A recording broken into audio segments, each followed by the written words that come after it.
नमस्कार दोस्तों, मिराज एसेट से एक नया नेफो जारी किया गया है। Mirae Asset BSC select IPO ETF FOF fund के नाम से। आइए आज के बारे में डिटेल में बातें कर लेते हैं। साथ ही अगर आप इस एनएफओ में निवेश करना चाहते हैं तो वीडियो के डिस्क्रिप्शन में लिंक है, वहां से जाके इजीली आप अकाउंट क्रिएट करके निवेश कर सकते हैं, जहां से हमारा नंबर मिल जाएगा।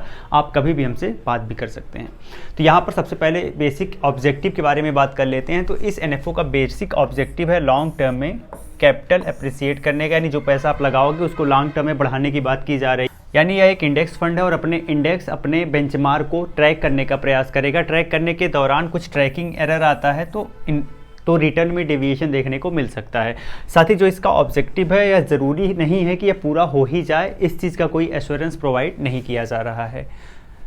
बात करते हैं कुछ बेसिक फैक्ट की। तो अगर आप इसमें निवेश करना चाहते हो, 99 रुपये से आप SIP स्टार्ट कर सकते हो। 5000 रुपये से आप लमसम कर पाओगे और 10 रुपये की इनिशियल NAV होगी, जिस पर आपको यूनिट अलाट होगी। स्टार्ट डेट 25 फरवरी 2025 है। 11 मार्च तक अप्लाई कर सकते हैं और 18 मार्च को अलाटमेंट हो जाएगा। बेंचमार्क की बात करते हैं, BSC सिलेक्ट IPO ट्राई है। लॉकिंग पीरियड कुछ भी नहीं है। स्कीम टाइप ओपन एंडेड है और प्लान बाय डिफ़ॉल्ट ग्रोथ मिलेगा। यहाँ पे एग्जिट लोड 0.05% है। अगर आप 15 दिन के अंदर रिडीम करते हो तो स्टाम्प ड्यूटी 0.005% है। रिस्क वेरी हाई कैटेगरी में है। कैटेगरी की बात करते हैं तो यहाँ FOF यानी फंड ऑफ फंड डोमेस्टिक है, या अपने ही एक फंड को फॉलो करेगा। फंड मैनेजर मिसेस एकता गाला हैं और मिस्टर अक्षय उदेसी हैं। प्लान की बात करते हैं, डायरेक्ट एंड रेगुलर प्लान मिल जाएगा। मिनिमम इक्विटी में एक्सपोजर 95% होना चाहिए, मैक्सिमम 100% किया जा सकता है। एक्सपेंस रेशियो अप टू 1% है, जो कि AUM के बढ़ने के साथ कम होता हुआ दिखेगा। आइए इसके बारे में कुछ चीज़ें जान लेते हैं। अगर आप एक्टिव इन्वेस्टर हो, अगर आप लगातार स्टॉक मार्केट को ट्रैक करते हो, तो आपको एक चीज़ अच्छे से पता होगी कि जो IPO होते हैं वो आपको बहुत ज़्यादा आते हुए दिख रहे हैं। पिछले कुछ वर्षों से IPO की भरमार हो गई है। आपको हर सप्ताह 1, 2, 3 IPO ज़रूर दिख जाएंगे। इतने IPO आ रहे हैं तो इसका मतलब यह है कि नई नई कंपनियां पब्लिक से पैसा उठा रही है, और पब्लिक से पैसा उठा रही है तो वो सारे पैसा स्टॉक मार्केट में आ रहे हैं। यानी स्टॉक मार्केट से आप देखेंगे डेटा 2007 से लेके 2024 तक, तो हर साल बहुत सारे IPO आए हैं। इवन सबसे कम IPO आपको 2013 और 2014 के दौरान देखने को मिला था, जहां पर इनकी संख्या कम थी। लेकिन और देखेंगे वर्षों में तो बहुत IPO आए हैं। इवन 2007 में तो 108 IPO आए थे और 2024 में 94 IPO आए थे। और इन IPO के मदद से आप देखेंगे कितना पैसा उठाया गया है। 2007 में जो 108 IPO आए थे, इससे 1,80,000 करोड़ रुपए उठाया गया है। और 2024 के IPO से, जिनमें 94 IPO आए थे, लगभग 1,60,000 के करीब, 1,60,000 करोड़ के करीब पैसा उठाया गया है। इससे ये पता चलता है कि इतने वर्षों में 255 IPO आए थे, जिससे मार्केट में कुल 4,09,908 करोड़ रुपए के अप्रॉक्स पैसा आया है। तो समझ सकते हैं किस तरीके से IPO के माध्यम से पैसा आ रहा है। दूसरी चीज़ ये समझना कि ये जो NFO है किस तरीके से काम करेगा, तो ये समझ लीजिए।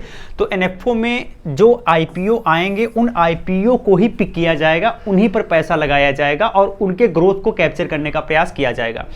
मैं एक डेटा देता हूं कि आप पिछले 10 वर्षों या पिछले 5 वर्षों को अगर आप एनालाइज करेंगे तो आप देखेंगे कि बहुत सारे, अगर 50 IPO हैं, 50 में कम से कम आप देखेंगे कि 35 से लेकर 40 IPO ऐसे मिलेंगे जो कि बहुत अच्छा खासा आपको रिटर्न देते हुए दिख रहे हैं, जिनमें से कम 5 से 10 IPO ऐसे मिल जाएंगे जो कि आपको 3x, 4x, 5x तक का भी रिटर्न देते हुए दिखेंगे। तो बड़ा पोटेंशियल होता है, तो इसी पोटेंशियल को कैच करने का प्रयास इसमें किया जाएगा।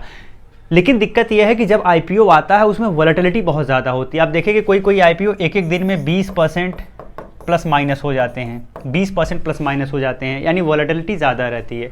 तो ये वॉलेटिलिटी लगभग 3 मंथ तक चलती है, 3 मंथ के पीरियड तक चलती है और उसके बाद धीरे धीरे स्टेबल हो जाता है। तो ये जब भी स्टॉक को पिक किया जाएगा तो वो 3 महीने के बाद पिक किया जाएगा, जब उसमें वॉलेटिलिटी कम हो जाए। तो दूसरी चीज़ ये ध्यान रखना है, मैक्सिमम 5 वर्ष तक होल्ड किया जा सकता है, लेकिन बीच में कुछ अगर दिक्कतें आती हैं इनके फंडामेंटल के हिसाब से तो उसको छोड़ भी दिया जा सकता है। इसके अलावा नंबर ऑफ स्टॉक्स कितने पिक किए जाएंगे, तो मिनिमम 20 स्टॉक तो रखना ही है और मैक्सिमम 100 स्टॉक्स पिक किए जा सकते हैं। साथ ही साथ आपको ये चीज़ ध्यान रखना है कि क्वार्टरली बेसिस पे इसमें बदलाव भी किया जा सकता है वेटेज के हिसाब से। एंड वेटेज में फ्री फ्लोट मार्केट कैपिटलाइजेशन को कंसीडर किया जाएगा और किसी एक स्टॉक को 5% से ज़्यादा वेटेज नहीं दिया जाएगा। तो यह एक बेसिक थियरी है जिसके बिहाफ पर ये स्कीम काम करेगी। ये कुछ रिस्क है जिनको आप देख लीजिएगा। तो अगर आप एक ऐसे निवेशक हैं जो कि पैसिव निवेश करना पसंद करते हैं, आप चाहते हैं कि आपके निवेश में कॉस्ट कम आए, तो ये स्कीम आपके लिए ठीक हो सकती है।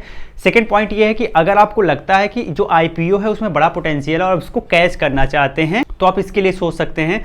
अगर आपका रिस्क एपेटाइट ज़्यादा है, अगर कम से कम 5 वर्ष तक निवेश कंटिन्यू रखना चाहते हैं, तो ये स्कीम आपके लिए ठीक हो सकती है। इस स्कीम का रिस्कोमीटर देख सकते हैं, वेरी हाई इंडिकेट कर रहा है, यानी स्कीम और बेंचमार्क दोनों में बहुत ज़्यादा रिस्क है। तो ये चीज़ आपको ध्यान रखना है। निवेश करने के पहले फाइनेंशियल एडवाइजर से सलाह जरूर ले लीजिएगा। इस एनएफओ में अगर आप निवेश करना चाहते हैं, वीडियो के डिस्क्रिप्शन में मैंने लिंक दे दिया है। एसेट प्लस एप्लीकेशन को इंस्टॉल करके अकाउंट एक्टिवेट करके निवेश कर सकते हैं। साथ ही साथ कोई डाउट आने पर हमसे कभी भी कॉल पे बात कर सकते हैं, हमारा नंबर आपको मिल जाएगा। जय हिंद।